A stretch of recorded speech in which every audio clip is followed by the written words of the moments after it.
I love the holidays. We're back on the Pet Show. I'm Warren Eckstein. Before that last break, we're talking a little bit about why dogs become aggressive when you take them for a walk. And it's one of the more common questions I get asked, and it's not fair to dogs. So let me spend some time with this on you. Number one, most dogs who lunge, bark, or pull towards other dogs aren't being aggressive. They're usually overexcited, fearful or unsure, frustrated from being on a leash, or lacking structure during walks.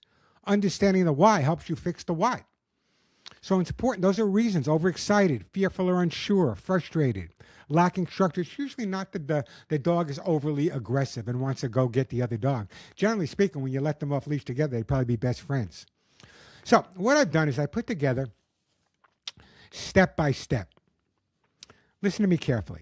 Number one, to improve your dog walks, create distance. Every dog has a reaction distance. You heard me talk about this earlier. If your dog reacts at 20 feet, start giving them 30 or 40. The distance that they're calm, that's where you start resolving the situation. So find that distance and make a real big difference for you. Number two, you heard me say this earlier in the show, and I don't talk about this enough. Maybe that's my fault. Every dog should learn to focus on the person they're with. So teach your dog to focus. This is your anchor. Say your dog's name. When they look at you, reward them immediately. Practice at home first, then outside, then on walks. And reward calm behavior. When your dog is noticing another dog and remains calm, you stay calm, he looks back at you, reward that instantly. Seeing dogs, good things happen when I stay calm. See, that's what happens. If your dog realizes that he gets a treat or a pat or a hug or a kiss or a longer walk, then he'll realize that good things happen when he's calm. Avoid the common mistakes. The biggest one is pulling on the leash. You heard me say that. If you pull on the leash, what you're doing is creating more of a problem for the dog. Number two, no yelling, no screaming, no, knock it off. Letting your dog stare at other dogs is a problem as well. Don't do that. Walking straight towards another dog, a problem, makes the reactivity even worse. Controlled dog exposure is change. A calm, neutral dog. Energy matters. So, when you're taking your dog for a walk, it's not only working with your dog to calm them down, it's working with yourself to calm them down. I've trained thousands and thousands of dogs for people all across the world, pretty much every continent, but Antarctica, I think I've worked in. Maybe I'll get to Antarctica soon. I don't know how many dogs are out there. The bottom line is your behavior goes from one end of the leash to the other end of the leash. So very often with those dogs that are reactive and you're taking them for a walk, when you see another dog, very often you react. You react before. You start exhaling. You start tightening up. You start changing your pace, walking faster. Believe me, that could make a difference. The calmer you stay, the more consistent you are following the techniques I gave you, the easier this problem can be resolved. But remember, and this is important, stay calm, practice every day, don't overreact. And anyone who tells you that the only way to resolve situations like this is with adversive training, yelling, screaming, don't do that. It's a bad idea. Follow my advice, you'll be a lot better. Quick break, then right back to you. I do have the best music, the best holiday music anywhere. We are back on the Pet Show. That phone number, 877-725-8255. Remember now, I'm going to be answering a lot of emails from now on. So if you want to send me a question about your pet, simply write email or mail at thepetshow.com. That's mail at thepetshow.com or mail at warreneckstein.com. It comes to the same place, and we'll share some of those emails with you. Here's an email I got this week. Hey, Warren, we have a 15-month-old cat. His name is Dash. About 15 days ago, we brought a fostered rescue into our home. The foster parents said she was an outside cat that she was able to bring inside and over time became a lap cat. The first 2 days she hid under the bathroom sink. I reached in and brought her to the living room where I petted her for a few minutes. Then I stood up, she ran under the couch and stayed there for 2+ or more days till I tried to get her out. She ran into the back bedroom and has hidden there since. She doesn't come out at night and eats, drinks well, and uses the litter box. However, my wife is ready to give up on her. I would like to be able to coax her out once I can find her again and perhaps put her in a cage. We can socialize her. Is this a bad idea? And do you have any suggestions? I got a lot of suggestions. Number one, sit down and have a conversation with your wife. Bottom line is, this cat, forget what the person told you before. This cat is now living in your home. Your home is a brand new environment for this cat. It's brand new things, brand new smells. You have another cat in the house, or brand new people, sounds, everything's different. You need to give the cat an opportunity to decompress. You didn't do that. You kind of went after the cat right away. Just let the cat be. Leave an article of your clothing around. Leave a radio on with her. Get used to sounds of voices. Give her some time to decompress. You rushed it way too far. And and there's a lot of things that you can do. As I said, just let her be. Give her some quiet places. Sit down near her. Don't try to grab her. Sit down near her. Put some treats next to you. Little by little, as she gains a confidence, may take a week, may take a month, may take 2 months, but she will come around. I've taken some cats off the streets in horrendous situations, and they do come around. Not overnight. Everyone wants instant gratification. And I love your wife. I know you love your wife too. But once you take something into your house, at least me, and it pees, it's there for life. So again, let's build up this cat's confidence a little bit. Let's give this cat a little time to decompress. Don't rush the situation so much. It's only going to make it worse. I recommend, if you know where the cat is or in the room, just sit down, talk to yourself. I do it all the time. Some people think I'm weird. Just talk to yourself. Let the cat be around you at a distance the cat is comfortable with. Little by little, she'll gain some confidence. Instead of putting 1 food dish down, put down 2 feed dishes, maybe even 3 feed dishes. Again, leave a radio on a talk station, low volume. Leave articles of clothes behind. Take the scent, perhaps, of the cat, of the old cat, and put it not too far, but somewhere in the vicinity where the new cat's going to be. So the scent is not something to be fearful of. As you said in your email, this was an outdoor cat that came inside. You're lucky she's using the litter box, which is usually an issue, and she's doing fine. She's eating, but now you can't find her. I'm assuming she's in the house somewhere. Give her some time, put the food out, start moving the dish maybe a little bit at a time, and as I said, put down several dishes, and I promise you eventually she will come around. Here's the problem I have. I've been talking to you guys for almost 50 years on the air, right?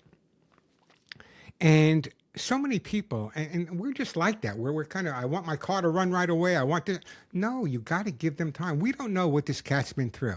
We don't know if the cat is panicking because she's been chased by other people or maybe chased by other cats out on the street. Give her some time. Let me recommend the book to you, How to Get Your Cat to Do What You Want. It talks about building up their self-image and self-confidence. Some great articles also at youtube.com/Warren Eckstein. So give her a hug and a kiss. Tell your wife to be patient. She will come around and become your best friend, I promise. 877-725-8255. 877-725-8255. Great email, by the way. So if you have a question or comment about your pet, don't be afraid to email me or give me a call. Let me take a quick break here, then we'll get back to some phone calls, some emails, and some great topics over here. I'm Warren Eckstein, and this is The Pet Show. I could just listen to this all day. We are back on The Pet Show. I'm Warren Eckstein. Remember, if you can't get through, you can always leave a message 24/7, 877-725-8255. Or you can send me an email. I'm going to start answering some emails. Haven't done that before, but I'm going to start answering some emails on the show as well. You can always send me an email at mail@thepetshow.com. No guarantee I'll get to respond, but I'll try to respond to it as many as I possibly can. Had an interesting call this week, and I'll talk about that in a little while, from my friend Ann, who says, well, you know what? I'll let you hear Ann's call in a little while, but let's hold off on it. It's an interesting call. It's something about her dog and her daughter, her granddaughter's boyfriend. Seems like they're not getting along too well. But I want to spend a couple of minutes here talking about Doomsday dogs. I read this article. I found it amusing, but then I really researched it, went inside my head, and this is what I came up with. Have you ever seen a dog focused on nuzzling their expensive toys or treats? Actually, what they're doing is revealing some of their evolutionary past. It still stays with them, even modern times. Years ago, they would have to hoard and hide their food so other animals wouldn't take their food away. Even though they get fed regularly, that still stays in the back of their mind. Just like they have certain behaviors ancestrally, so do we. Now, usually, there's a term we use. It's called caching. Caching generally falls into 2 categories, and the term caching simply means, it's a scientific term for storing food for later use. Now, there's 2 different types of hoarding. One type of hoarding is what we call larder hoarding. Larder. That's like a squirrel. Where they stash their nuts away, that's not dogs. Dogs is called scatter hoarding. It's where animals make smaller caches of surplus food in many different locations. Now, before we took that last break, you heard me say that someone had called about a dog that was taking all of his toys and putting them in the closet. And she thought the dog was hoarding. And I explained to her that the dog was not hoarding. That's different than a dog that's scattering stuff around. When your dog is putting all their toys in one location, I remember as a kid going through this with one of my dogs. It's what we call very often a false pregnancy. So psychologically, and sometimes even physically, even though the dog may be spayed, they go through a false pregnancy where they gather all their toys and they put them in one location and they lie on them and they protect them as if it were their puppies. Because in their mind, at that point with the false pregnancy, it is their puppies. So that's not that uncommon. So if you have a dog that's gathering and putting all his stuff in one location, that's different than hoarding. That's generally maybe a false pregnancy, and the vet can help you with that. Or it could be hoarding as well, but generally when it's all in one location. Now, here's the bottom line. A combination, I wrote this down for you because I'm going to share it on YouTube, a combination of scent and observational. To remember that where they have special items such as food, treats, and toys. So they use their nose and observation. They're not going to leave a map and put an X on a tree, but they kind of look around. They're very in tune with what their environment looks like, so they know exactly where the products are. So when we see today's dog taking their toys to quiet places to hide them, or covering their treats, or digging a hole to bury a bone, they aren't consciously worried about being fed again. Dogs have experienced food scarcity is different, though. If you have one of those dogs that you rescued that maybe was starving out on the streets, that's a whole different ballgame. So they're not doomsday, but dogs can be hoarders. But generally, there's a reason for it, and they spread their food around.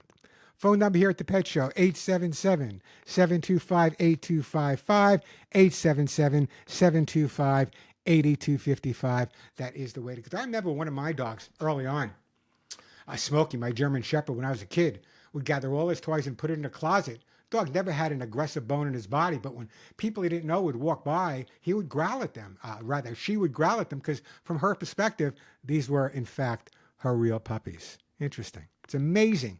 The more I study animals, the more 50 years I've been talking to you guys. And when I think I got it down pat, someone always throws something at me. Phone number 877-725-8255, 877-725-8255. Also had an interesting call this week, and it was someone who had a 15-year-old cat. And a lot of my listeners have older cats. You know, they love animals. And he wanted to know if she should get a kitten for his older cat. There's always two ways to look at it. Sometimes when you have an older dog or an older cat, and you add a puppy, it throws them out of joint a little bit.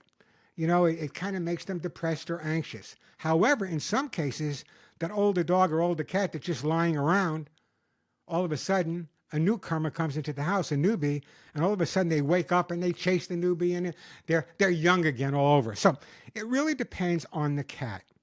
What I always recommend doing is if you're thinking about adopting a younger cat for an older cat that you may have, and 15 years is not that old for a cat, you might want to work with a local rescue, one of the local rescues that my Hugs and Kisses Animal Fund supports, and maybe foster or have them bring over and see how they're getting along before you make the ultimate decision. But very often, the first couple of days could be stressful, but after that, they usually work it out. Now, I've had as many as 28 cats at one time. Were they all best friends? No, but they all got along.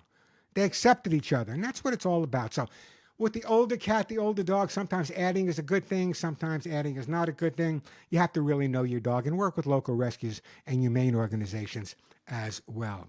Again, the phone number here, 877-725-8255, 877-725-8255. That is the way to get through. Let's, you know what? Who's up next here? Let's go to Aaron. Let's take a call from Aaron and see what Aaron has to say. Yes, my name is Aaron. I'm calling from Newcastle, Indiana. I have a 4-month-old Rottweiler who seems to be absolutely petrified of everything.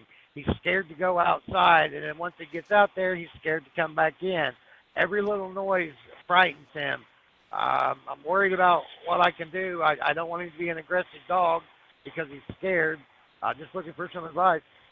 Thanks. Yeah, there's a couple of things you need to do, and I'm going to spend a little time with you because this is important. It's a 4-month-old Rottweiler, a breed I'm very familiar with. I worked with them in the town of Rottweiler in Germany when I was stationed overseas. And the most important thing that I can share with you, Aaron, is this: we can overcome this. But number one, you have to be really patient. Remember, this dog has only been alive for 16 weeks. I know 4 months sounds like a long time. 16 weeks is all this dog's been around. Keep in mind that a fearful dog should always set the pace for training. This is where I differ from a lot of trainers. A lot of trainers use what's called, I don't want to use that term, but they kind of force the dog. It's what they call flooding. They flood the dog, even though the dog may be afraid of something. They flood the dog in hopes that this will get the dog through, which is a horrible way to do it. You always need to set the pace. You need to work at the dog's level. So what I'm going to do is I'm going to take a break in a minute or so. When we come back, I'm going to spend a little time talking about Aaron. And for those people that have a fearful dog, it works for you as well. Because building up a dog's confidence, in my book, How to Get Your Dog to Do What You Want, which, by the way, you get a free copy of if you donate $25 to Hugs and Kisses Animal Fund. I talk about the importance of building up. Yeah, heel, sit, stay down, and come are important. But it's really, really important to build up your dog, build up their self-confidence, build up their self-image. And a lot of people, when they have a dog that's fearful, they even create more of a fearful situation by trying to correct the dog and yell at the dog and trying to flood the dog and make things worse. That's not the way to approach it. A kinder, gentler, let's work at the pace the dog is comfortable can make all the difference in the world. And that's what we're going to talk about. So let me do this. Let me take a break here. When we come back, I'm going to talk to you about Aaron. I'll respond to Aaron. You just heard him. He has this 4-month-old Rottweiler that's afraid of everything. And we'll go through some really important tips. And it doesn't have to be a puppy. If you've adopted an older dog from a rescue, God bless you. It'll work for you as well. So let me take a quick break here, and then we'll help you all out with it. And we are back on the Pet Show. I'm Warren Eckstein. Remember now, you can always email me your questions at mail@warreneckstein.com or mail@thepetshow.com. They both come to the same place. If you're doing the Pet Show, don't forget the mail@thepetshow, all one word, mail at Warren Eckstein as well. I've written actually 11 books on behavior.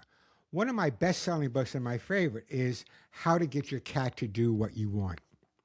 And this was not one of the first books. It was a book I wrote quite a while ago. And the reason I wrote it is because cats were not getting any opportunity to talk about why they behave the way they do. I mean, dog trainers were out there and dog behaviors was out there. And there were maybe one or two cat people or cat behaviorists out there. But for the most part, if cats had an issue, this was the same. It's a cat. That's what cats do. Well, as I said, I've had as many as 33 cats at one time. Forget the number of dogs, chickens, and pigs I had at the same time. But all of these cats were rescued cats. Some came from feral colonies. Some come from really high-kill shelters. So what provoked me from writing the book? A couple of things. Number one, I hate to be a name dropper here, but when I was training David Letterman's two dogs, Bob and Stan, Dave said to me, we're doing his show, the show like 50 times. He said, "Hey, Warren, I bet you can't train cats." I said, "I bet you I can." And I talked about this before I brought my cat on, and I proved him wrong. But anyway, the reason I wrote this book is because I felt the need to really talk to people about cat issues. So I want to take a little time here to talk about some of the most common problems with cats and some of the most common questions I get asked. So if you're owned by a cat out there, you heard me. If you're owned by a cat, you know who I'm talking to. Listen carefully. This is one of the most common questions. Why is my cat aggressive? Why is my cat aggressive? Owners often ask why their cats bite, swat, or attack other cats. And people, it's just a bad cat. That's what cats do. Well, there are reasons for it. There are causes for that behavior. It could be something like fear. Maybe the cat was out in the street or confined with another cat and he was fearful. Maybe the cat is seeing another cat outside or smelling another cat outside. There's something in the field of behavior we called redirected aggression. If you have two dogs, I'll give you an example with dogs. Let's say you have two dogs, my two dogs included, and the doorbell rings. They both run to the door and they kind of jump on each other. That's called redirected aggression. No one's getting hurt, but it's redirected aggression. Territorial disputes as well. Anytime you have living things living together, there's going to be territorial disputes, or pain sometimes causes aggressive behavior as well. However, there are many, many ways to resolve aggressive behavior with your cat.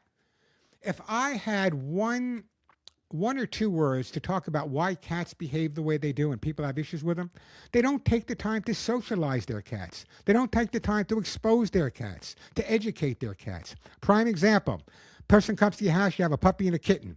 They both run out of the room. You go get the puppy, you bring him out and socialize him. The cat runs in the other room, you say, that's okay, that's what cats do. No, cats are part of our family now. They need to be socialized just as much. Coming up, though, we're going to take a look at some more cat issues. Like, I got this one. Why does my cat stare at walls? Why does my cat follow me everywhere into the bathroom? And then why does my cat knock things off the table? We'll take a look at some of those cat issues as well. The phone number, 877-725-8255, 877-725-8255. Or, as I said, you can send an email to mail@thepetshow.com. I think we'll play this music all year round. Makes me smile, makes me happy. Broadcasting today from my home in beautiful Arizona. I've been here now. I guess I've been living in Arizona maybe a year and a half, almost 2 years. 80 degrees at Christmas. 80 degrees. Phew. I never thought I'd live in a place where I put the air conditioning on. When I lived in New York, I had fireplaces going, stoves going, heater on. Now I live and I put the air conditioner on for Christmas and Hanukkah. Interesting. We've got a couple of minutes before the top of the hour, which we will break, but let me tell you what's coming up in the next hour. I'll be answering a lot of questions. Let me give you an example. Hey, Warren, we rescued a 3 years ago. She has a terrible habit of peeing in our living room. I'm assuming they're talking about one of their pets. We removed the carpet and put in fake wood. It made no difference. Can you help us? We think she's 5. Please, please, please help me. Peeing cat will take care of that. Here we have another one. I was joking about this early on. Warren. Hey, Warren. Exactly what it reads. Hey, Warren. I have a Springer Spaniel. I love Springer Spaniels. He's neutered. However, when we take him to the dog park, he humps every dog there. Yet if we just walk with one or two other dogs, he's fine. So why is my dog a serial humper? That from my friend Jack in Texas. Well, let me tell you, Jack, cold showers and Play Dog magazine are not going to work. I'll have the answer for your humping dog coming up a little bit later. Very common problem because everyone just assumes that humping dogs is sexual behavior. We'll prove that it's not. Plenty of time to answer your calls. Got some great stuff. Again, if you can donate to Hugs and Kisses Animal Fund, we just got inundated the other day. I went to the post office box. There were like 20 small mom and pop groups asking for money. And I want to send it all to them, but I can only do that if you help me. So check out hugsandkissesanimalfund.org. Donate where you can. We're going to break for the top of the hour. We've got a whole other hour to go. Plenty of time for your questions. Plenty of time for and I'll help you resolve some of them. And the question of the day is, does your dog or cat know what kind of mood you're in? My dogs can pick up as soon as I walk in the house. They know if I'm having a good day. They know if it was a bad day. They know if I'm depressed. They know if I'm happy. And an interesting part about it, if I come home and I look a little sad or I look like I'm not just doing well, they always do something to cheer me up. They always do something to make me smile. That's one of the advantages of living with pets. No matter what type of mood you're in, no matter how you feel, no matter how you look, no matter how you smell, they love you for who you are, not what you are. Phone number here, 877-725-8255 or mail@thepetshow.com. Quick break and right back to you. I'm Warren Eckstein, and yes, you are listening to The Pet Show. And you are listening to The Pet Show. I'm Warren Eckstein. If you have questions or comments or want to find out why your dogs or your cats behave a certain way, you have come to the right place. I will help you resolve any issues you may be having with your pets, any issues your pets may be having with you. Coming up in this hour, is taking your dog for a walk really stressful? I would say that I get a lot of calls about this, a lot of emails, a lot of questions from people. I take my dog for a walk. He sees another dog, and my normally friendly dog goes absolutely berserk. What can I do about it? He's normally friendly, but he goes from Rin Tin Tin to Cujo as soon as he's with a bunch of other dogs. What can I do about it? We're going to take a look at that coming up in a little bit, how to deal with that stressful dog when you take them for a walk. And it will help you resolve a lot of issues that you may be having. Also got a lot of emails this week. And if you want to send me an email, I'm going to try to answer a lot more emails on this show as well as your phone calls. You can email me at mail@thepetshow.com. This question sound common to everyone out there? Listen to me carefully. This is probably the most common thing I get. Warren, we rescued this cat about 3 years ago. Bless you for doing that. She has a terrible habit of peeing in our living room. We removed the carpet and put down fake wood. It made no difference. Can you help us? We think she's 5. Please, please help me. Cat peeing in the house. Man, let me tell you, we can resolve this easily. Number one, and a lot of things people don't understand, is that if the cat is peeing in a specific area in the house, there's generally a reason for that. Prime example, generally speaking, a cat or even a dog will pee in a room or an area that's used least by the family. It's a territorial thing. It's like peeing on a fire hydrant. It's like leaving their sign. It's like their email address. So that sometimes can be the case. Other times it could be that they're fearful, but it's easy to resolve. The big mistake that people make when their cat has an accident is to yell at their cat. Perhaps the cat is already doing it because he's anxious or nervous. So yelling at the cat's only going to make it worse. Then removing the area where the cat is peeing, like the carpet, and putting down a new floor is actually encouraging the cat to go more, because what you're doing is putting a new scent, which the cat would have to go and kind of reclaim by peeing there. So how are we going to resolve this? Number one, make sure the areas where the cat has previously peed are thoroughly cleaned up. Now, you can't use any of those cleansers under the counter because a lot of them contain ammonia. And if you ever changed a baby's diaper, you know what that smells like, ammonia. So it's imperative you spend a few bucks, get a good enzymatic stain and odor remover for dogs and cats. That's number one. Clean up those areas. Make sure you know where all the areas are. Once you've cleaned up that area properly, the second thing I would recommend that you do, Jane, is spend more time with the cat in the area where the cat had been peeing. Doesn't sound appetizing, I get it. But the more time you spend there, the less apt the cat is to claim that territory. He knows it's there. He knows you're there, and there's no need to claim it, no need to be territorial.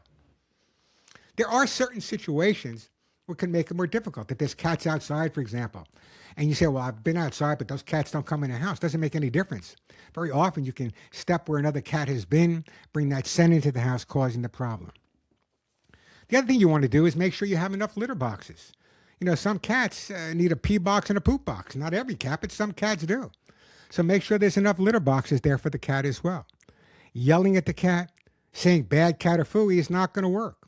You might want to try plugging in some of those pheromones. They might be helpful as well. But again, the most important thing that you can do is spend more time with the cat there.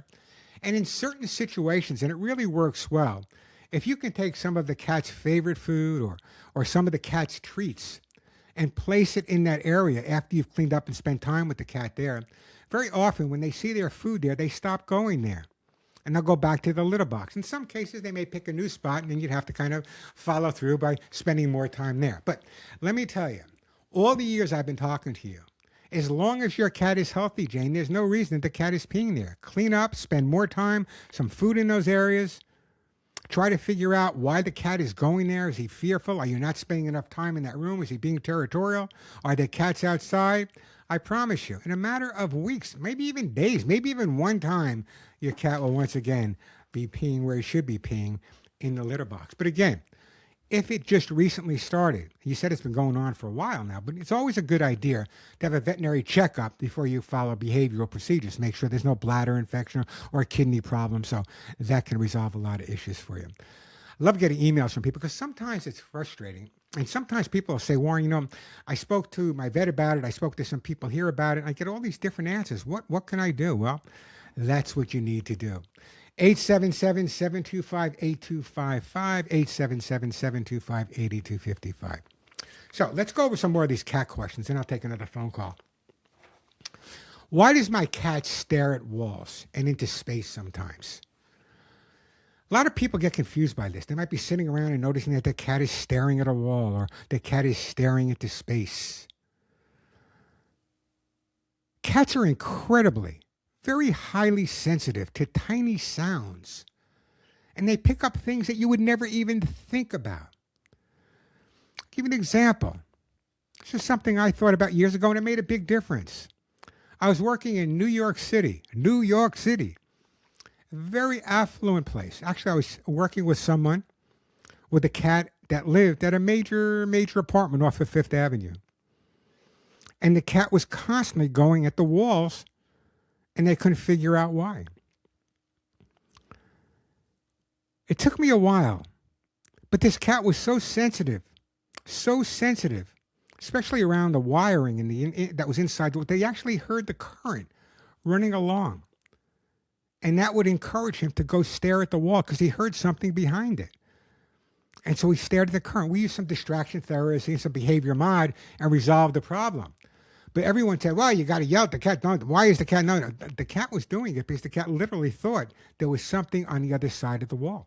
I worked in some cases where there was a mouse, or in one case there was God, what was it called? A little dragon lizard. That was a bearded dragon that was got behind one of the walls, and the cat was staring at it. So there's always a reason. And next cat question was, why does my cat always follow me everywhere, even to the bathroom? Cats are curious. They're curious. They want to know what's going on. They're social on their own terms and often see you as their safe zone. So when your cat follows you, even into the bathroom, watches you shower. I don't let my pets watch me shower. It's just me. I don't let my pets watch me shower. I'm shy that way, but a lot of people do. They're curious. They want to be around you. That's why they follow you everywhere, even the bathroom. You're their safe zone. When they're around you, they really feel safe. They really feel confident. They feel like they hit the lottery. So some of those are some of the things that your cat does that you may not understand. We're going to take a call when we come back. We're going to take a break. We'll take a call when we come back also. And I really want to make sure I don't run out of time because, I always do.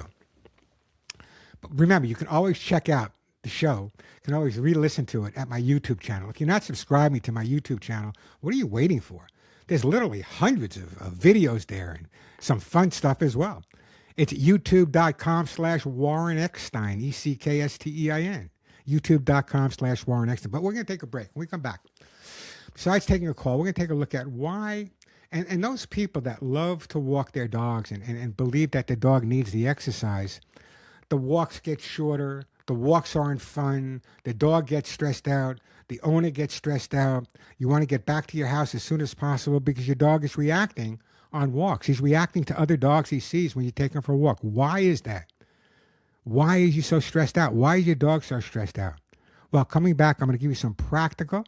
First of all, I'll explain to you why the dog does it. Then I'll give you some practical behavioral information, stuff that I studied in Europe, behavioral information that would help you resolve that issue as well. So we're going to take a look at that. And I think if you listen to me carefully and you follow my advice, you'll be in better shape because you'll be walking longer.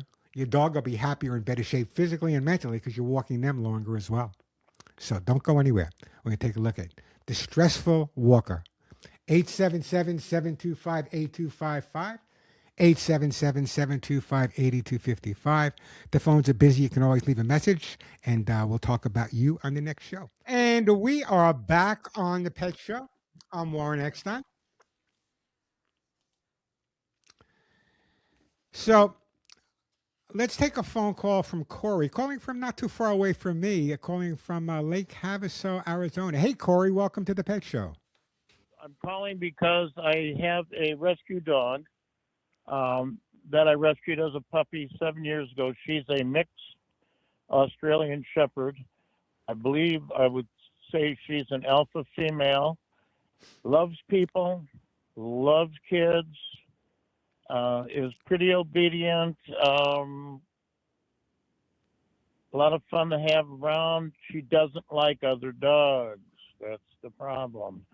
If I take her to the dog park, she will start a fight with another dog. She does not like small dogs. She'll lunge at them, so I have to hold her with all my might to keep her from causing issues. And being 7 years old, I don't know if there's a cure or not, and that's the reason for my call. All right, let's go over this, Corey. First of all, when people have a dog that's older, 7 years old, 6 years old, 10 years old, 12 years old, it's like telling me that my grandfather couldn't learn when he was 80. He learned every day. He read the papers every day and learned. So they can be taught at any age. Sometimes it takes a little bit longer. But there's a lot of things. The reason that the dog may not like other dogs is probably your fault. And when in doubt, blame mom and dad. That's what any good therapist will do.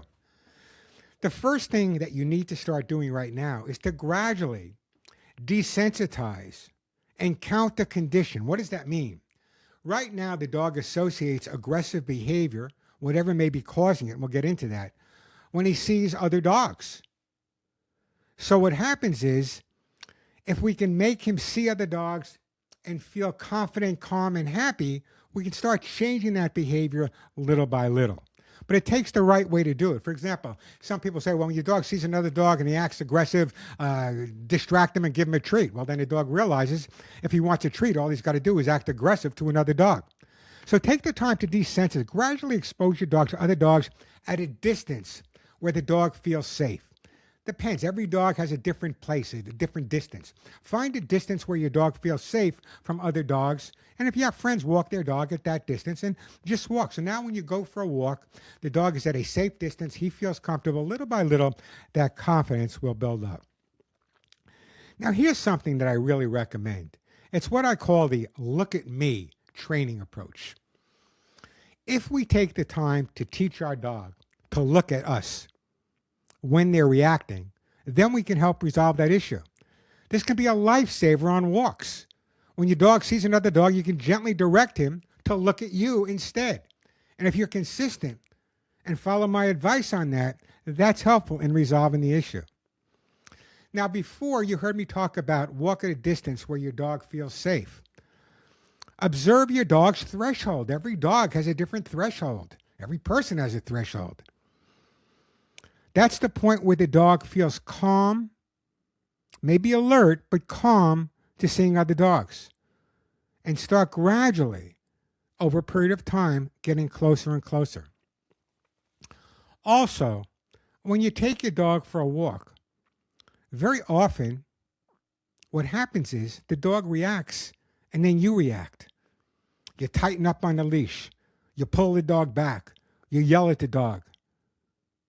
That makes things worse. I'm going to take a break. When we come back, I'm going to talk about, listen to the words I'm using, leash decompression walks. We're going to take a look at practice calm greetings. We'll take a look at all that. And yeah, Corey, I'm going to help you out here. This is, even though the dog's 7 years old, if you follow my advice and we start, I adopted a dog years ago that was 12 years old, that was aggressive, a street dog. And it took me months and months and months to resolve. And he lived to be 14, but at the end, he was fine with other dogs. I was grayer, but he was fine. So we're going to talk about that. I got some more advice for Corey, who has a dog that hates other dogs, and he's had the dog since he was a puppy. So there's a lot of things that might have not taken place here or taken place here. Very often when a dog shows aggressive behavior as a puppy, what we tend to do is move them away versus confronting the situation and resolving the issue. 877-725-8255, the phone number. 877-725-8255. Or don't be afraid to send me an email. I will answer your questions there as well here on the show. That email is mail@thepetshow.com, mail@thepetshow.com, or mail@warreneckstein.com. It goes to the same place. Take a quick break. When we come back, I'll continue answering Corey's phone call about his aggressive dog and answer some more. I'm Warren Eckstein, and yes, you are listening to The Pet Show. And if you love your dogs, adore your cats, you have come to the right place. I'm Warren Eckstein. This is The Pet Show. This is where we help people resolve any issues they may be having with their dogs or cats. As I state every week, any issues their dogs or cats may be having with their people, a lot more likely. Plenty of time for your calls, 877-725-8255. The phones get jammed here, so you can always leave a message, and what I try to do is the following week answer some of those questions on that show, or you can shoot me an email at mail@thepetshow.com. Don't forget mail@thepetshow.com. Plenty of time. Right now, though, we got a couple of calls coming in, but I want to talk about this for a moment. Kind of a little amusing. Oh, by the way, Can I brag a little bit? I bragged the first time. I'm going to brag again. I am the least technical person in the world. Just ask my engineer. However, that being said, I Googled myself. I didn't Google. I guess I Googled. I looked myself up on AI.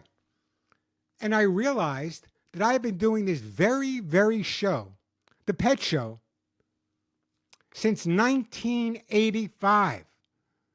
That means this year, 2025, I'm celebrating 50 consecutive years on the air. 50 consecutive years on the air, which pretty much makes me the longest running specialty show on weekends in the country. I'm pretty proud of that. But it's not my show, it's our show. Because together, you and I have little, I've helped you with your dog peeing and pooping and biting and jumping and humping and digging and scratching. I'm helping you resolve those issues. But together, this is what I think about more than anything else. Together, you and I and this show have saved thousands upon thousands of dogs and cats that never would have had a shot. And I want to take this opportunity. I get a lot of thank yous, and I don't need them. I want to thank my listeners. Some of you have been listening to me for almost 50 years as well. I want to thank you for your incredible response and reaction. Every time I brought up a panic situation with a 3-legged dog or an 18-year-old cat, you guys were there. And thank you. Before I get to another call, I want to talk about this. Did you know that 8 in 10 dog owners think it was genuinely fate that they were matched with their dog, according to new research? And it may be more than just fate matching us with our pets. Results show our personalities very often match too. That's according to a brand new survey. Dogs' personality feels like a mirror their owners. The new survey examined whether people choose pets that reflect their personality, and the results show a striking emotional connection. These are the top traits that people believe they share with their pets. Number 1, friendliness. Friendly people have friendly pets. Number 2, affectionate. According to the study, affectionate people have affectionate pets. Energetic. Energetic, athletic people tend to have more energetic and athletic pets. Easygoing people tend to have easygoing pets, and independent people tend to have independent pets. Now, you might be laughing at this, but having worked with over 20,000 animals personally, many of my clients being celebrities, I'm not going to mention names at the moment, maybe I'll drop a few, but if you give me 5 to 10 minutes with your dog or 5 to 10 minutes with your cat, I will know more about you and your personality than you would ever want me to know. I know that sounds like I'm bragging, and maybe I am. But after doing this for so many years, dogs and cats for that matter, very often mirror the personalities of the people they live with. I'd love to hear from you guys on that as well. A lot of my clients, I'll give you a prime example. There was an article in the New York Post. Don't tell my engineer not to listen to this. He'll be scared. There was an article in the New York Post about 4 or 5 months ago. And it had a picture of me with a Doberman on the couch. And it was titled, "He Trained the Dog for Mobsters." And I did. A lot of them. You know their names, Carlo Gambino. They were all my clients. Yet, people would think, well, these are aggressive people. They're murderers. And yeah, they are. I have no tremendous respect for them. But the bottom line is this. When I would go to their homes, and I'm talking about people that you know from Gambino on down, because they all use the same doctors, they all use the same dentists, the same lawyers, and I became the pet trainer to the mob. New York Post. Go to my website, thepetshow.com. You can read the article there. The bottom line is this, that when I would go to their homes, and I don't care who they were. You ever saw the movie, by the way, Goodfellas? The lead in Goodfellas was one of my clients as well. But anyway, when I'd go to their homes, these men were the most gentle, calm, mellow, nice, uncle type people with their pets. Of course, I made sure that the dogs were trained really well. In fact, in some cases, I had the dogs cooking pasta and speaking Italian by the end. But it's a true story.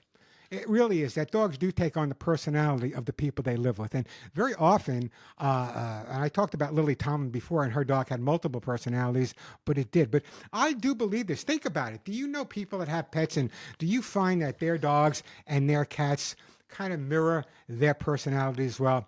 I'd love to hear from you. Let me do this. Let's take another phone call right now. Let's go to my friend Ann. Hey, Ann, welcome to the Pet Show. Oh, hi, Warren. This is Ann from San Dimas, California, and I'm actually calling about our daughter's dog, a rescue. They've had a couple months, and it barks at everything, but it will calm down for most people, but it just does not like our granddaughter, 20-year-old granddaughter's boyfriend. When he comes over, he just, I guess, goes ballistic. And I've heard you talk about barking dogs, so I know a little bit about what you've said, but I don't know what to do when a dog selects like a person that they just can't stand in the family. So anyway, thank you so much. Bottom line is your granddaughter's got to get rid of this bum. Got to give the guy, no, all joking aside now. You said it was a rescue dog, which means to me, I don't know that much, nor do you know that much about its background. Maybe your granddaughter's boyfriend wears a hat.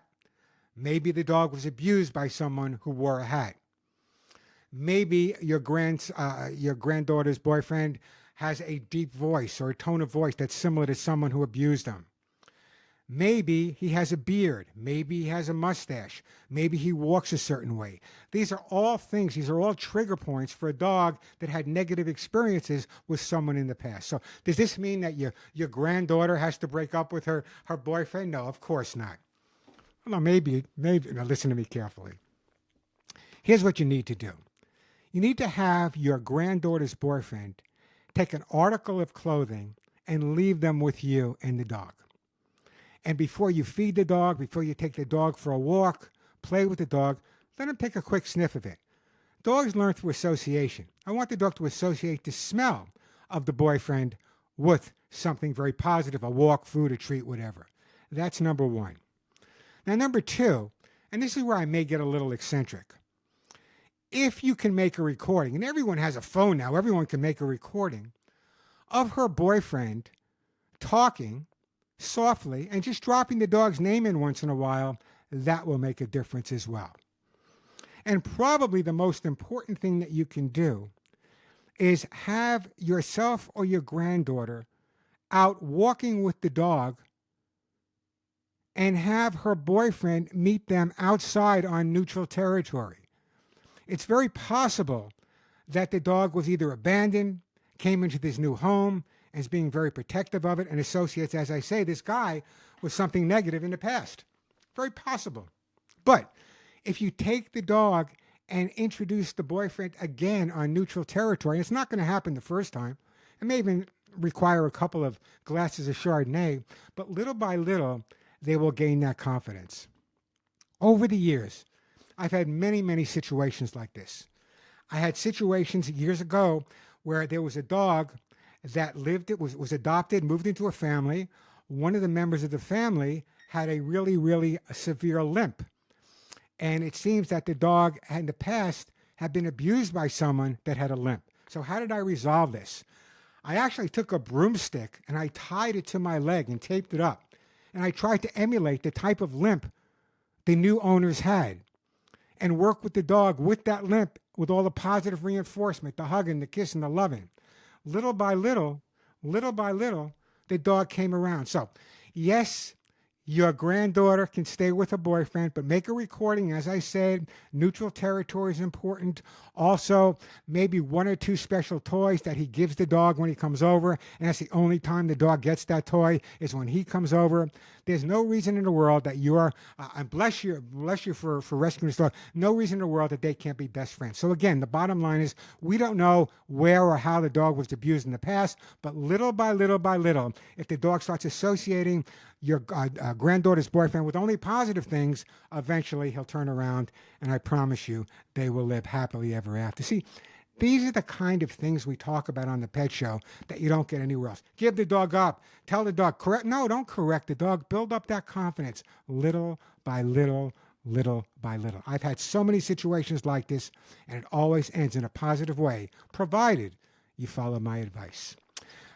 Phone number here, 877-725-8255, 877-725-8255. That is the way to get through to the pet show. And we are back. Oh, my mob clients aren't listening. We're back on the Pet Show. I'm Warren Eckstein.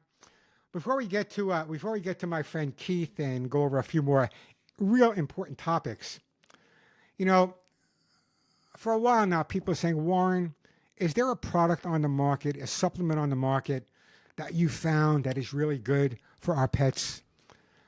I came across one. It's called Carnivora. Write this down. Carnivora.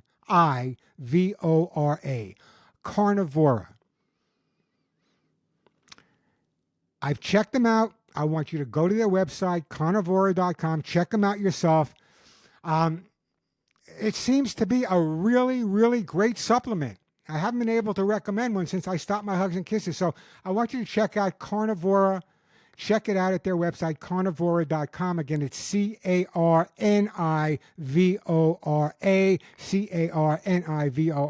Check it out. I think you're going to want to check it out for your own personal dogs and cats as well.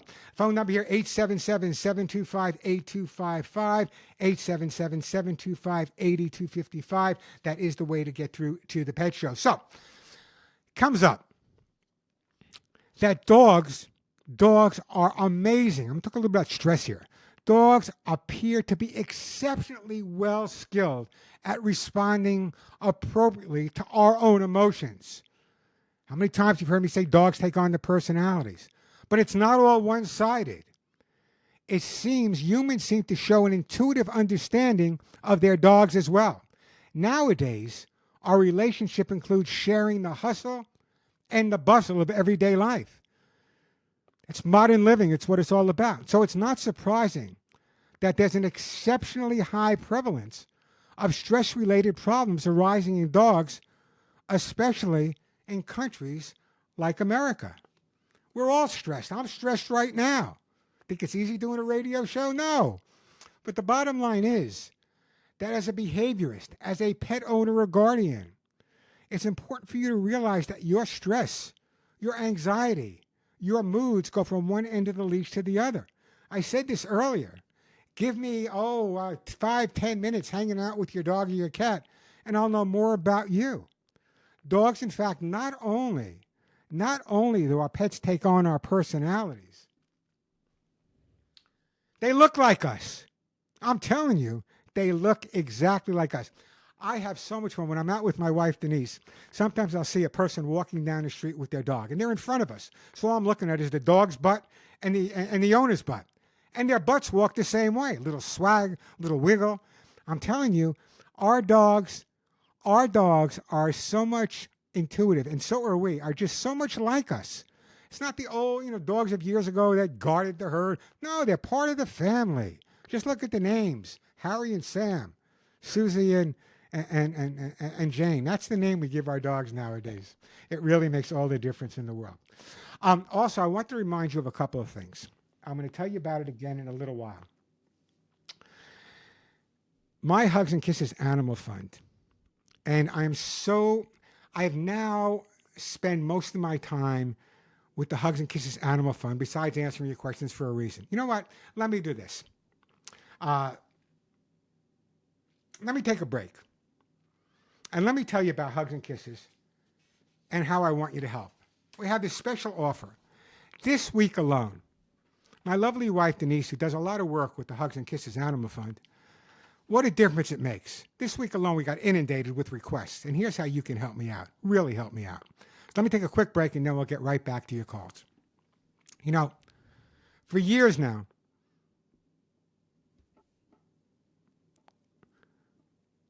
what's 3 words that best describes your pet? That'd be a great question for another show, right? Three words that best describes your pet. Mine, neurotic, crazy. Anyway, maybe my dog's a bit of a Grinch, but not with me. You know you're smiling, right? Best holiday music anywhere, heard right here on the Pet Show. We are back helping people resolve any issues they may be having with their pets, any issues their pets may be having with them. Hope you guys are doing okay with the decorations in the house, and I hope if you have dogs or cats that you've taken that into consideration when decorating. No candles, a tail can take a candle and swipe it off a table. So I only use battery operated candles nowadays, unless I happen to be sitting right next to it. So decorate with your dogs and your cats in mind. That's important. Let me do this. I got an interesting call. Well, you know what? Let's go to Keith. Let's take a call from Keith, and then we're going to talk about my friend Gary as well. Hey, Keith, what's going on? Keith from Indianapolis.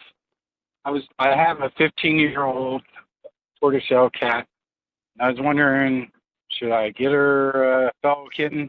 She used to have two brothers, really non-related brothers, but two other cats like 3 years ago, but I don't want to mess with her dynamics. I mean, she's cuddly, she's a great cat, and I wanted to get your thoughts on that. It's really, really interesting, Keith, because it can go either way. It's a 15-year-old cat, but she's already lived with other cats, which means she's pretty social that way. However, sometimes bringing a new cat in, it takes a while for the adjustment. And at 15 years old, that's something you're going to have to take into consideration. Here's what I recommend doing is working with a local rescue, fostering or let them bring the cat over, a new cat over for a few times.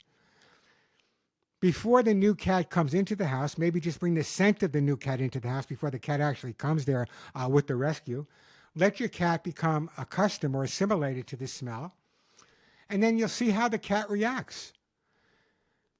Generally speaking, even if they don't get along at first, they'll learn to accept and tolerate each other.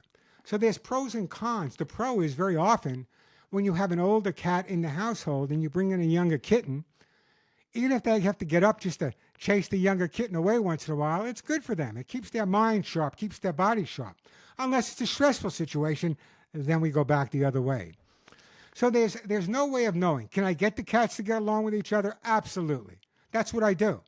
So no matter what cats you get, if they're not getting along, ultimately, I can make them accept each other. Not going to make them bosom buddies, but accept each other. It sounds to me like your desire for another cat is really strong.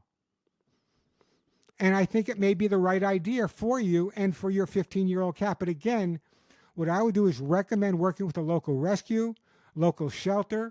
Very often they foster. In fact, there's a group here now that has where you can adopt a dog or a cat for a night or two just to bring them home and see how they adapt and adjust. And also give them a break away from the kennel, because you can't always tell what a dog or cat is like when they're confined in a situation where dogs barking and people yelling and walking and all the craziness of a shelter. So that would be my recommendation, is to work with a local rescue humane organization. And getting another cat may be exactly what the 15-year-old cat needs. I'm not definitive about it, but that may be exactly what the cat needs. Phone number 877-725-8255, 877-725-8255. That is the way to get through to the pet show. So let's stay on cats for a while, okay? How do you help a shy cat gain confidence? Building confidence requires consistent effort. However, the rewards include a happier, much more social pet. Create a safe, predictable environment at first. Keep the routine consistent. Feed your cat at the same time. Likewise, play and interaction should follow regular patterns. Predictability, not only with cats but with dogs as well, predictability reduces anxiety significantly. As a trainer or behaviorist, having life more predictable for our pets can make all the difference in the world. And use positive reinforcement and something I call play therapy. Never force interaction. Instead, reward brave behavior with treats or gentle praise. Play therapy works wonderfully. During play, they forget their fears temporarily. As a result, positive associations with human presence develop naturally. So once you're playing with the dog, you're playing with the cat, and the cat's feeling good about themselves, the association with people becomes stronger and stronger and stronger. Now, cats have sensitive ears, so desensitizing the sounds is important. Now, I'll give you an example. I don't have it anymore, but for years, I rode a Harley Davidson. Loud Harley Davidson. Neighbors were thrilled. Now, I didn't have any cats at the time, but I recommend this for your cats as well. I made a recording of my motorcycle, and I played it at a very, very low volume. I mean, barely audible. And I let my dogs listen to it gradually, always associated with something positive, a treat, a hug, a kiss, a massage, whatever it was. And little by little, they got knowing to accept the sound of the motorcycle. And I increased it gradually over a period of months. Not only did they accept the sound of it, but they actually looked forward and enjoyed the sound of it. My wife Denise says when I used to come home on the Harley, they would be at the front door waiting. They heard it for a mile away. So again, it's really important to gradual exposure, not only to sounds, but even gradual exposure to people. Don't flood the cat with new people. Let them sit around. Let the cat come up to them at their pace. And finally, you hear me every once in a while talk about pheromones. There are now pheromone diffusers on the market. There are calming products on the market. At first, I was a little skeptical myself, but I got to tell you, the results are in. And using some of the calming products for anxiety and some of the diffusers with pheromones are the way to go. It can make all the difference in the world. So, helping a cat gain confidence is really important because it's devastating.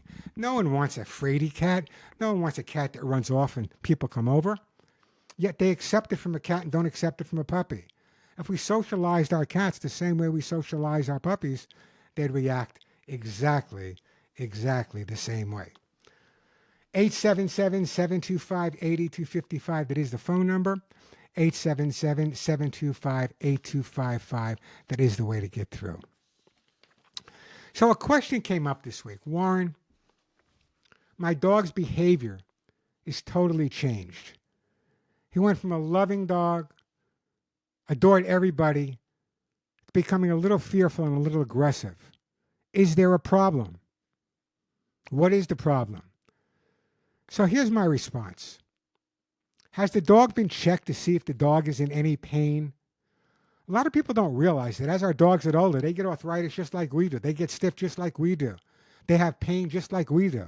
Even younger dogs can have pain. So the question came up was, hey Warren, always hey Warren, can pain cause behavior problems in our dogs?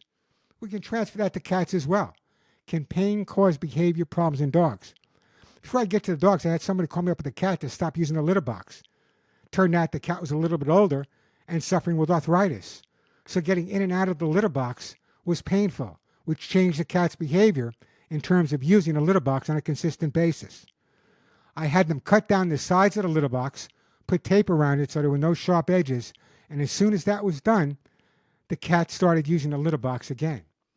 So as a good pet guardian, I always recommend take videos of your dog, take videos of your cat, knowing they look like when they're feeling good so you can see maybe there's a little limp. Maybe they're slowing down a little bit. Maybe they're not jumping up on the couch they used to. So we're going to take a break. When we come back, I'm going to talk a little bit more about behavior and how it's related to maybe some pain that your dog or your cat may be going through.